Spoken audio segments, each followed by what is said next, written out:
একদিন গভীর বনের এক ক্ষুধার্ত নেকড়ে খাবারের খুঁজে ঘুরে বেড়াচ্ছিল। হঠাৎ সে একটি হরিণের হাড় পেয়ে সেটিকে চিবাতে শুরু করলো, কিন্তু হঠাৎই এক টুকরো হাড় তার গলায় আটকে গেল।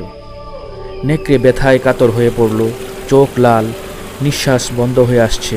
সে গর্জন করতে করতে বন জুড়ে দৌড়াতে লাগলো আর বলতে লাগলো, কে আমার গলা থেকে এই হাড় বের করবে?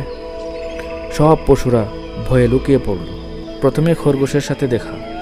খরগোশ ভাই, দয়া করে আমার গলা থেকে এই হাড় বের করে দাও। খরগোশ ভয় পেয়ে বলল, না না, তোমার উপর ভরসা নেই, সেদিন আমাকে মারতে চেয়েছিলে। তারপর নেকড়ে বানরের কাছে গেল। বানর ভাই, তুমি তোমার লম্বা হাত দিয়ে আমাকে একটু সাহায্য করো। বানর কলা খেতে খেতে বলল, এখন খাচ্ছি, ডিস্টার্ব করুন। সবাই মুখ ফিরিয়ে নিল। শেষে এক বক পাখি এগিয়ে এলো। বক বলল, আমি পারবো, কিন্তু নিরাপত্তা চাই। নেকড়ে অতি কষ্টে মাথা নাড়াল। বক তার লম্বা ঠোঁট নেকড়ের মুখের ভিতরে ঢুকিয়ে সাবধানে হাড়টিকে বের করে আনলো। নেকড়ে তৎক্ষণাৎ স্বস্তির নিঃশ্বাস ফেলল, মুখে শান্তির হাসি। এদিকে বক খুশিতে বলল, এবার আমার পুরস্কার কি?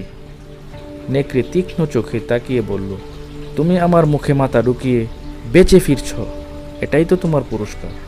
বক ভয় আর অপমানে আকাশে উড়ে গেল। এই গল্প থেকে আমরা কি শিখলাম? দুষ্ট লোকের মিষ্টি কথাই কখনো বলতে নেই।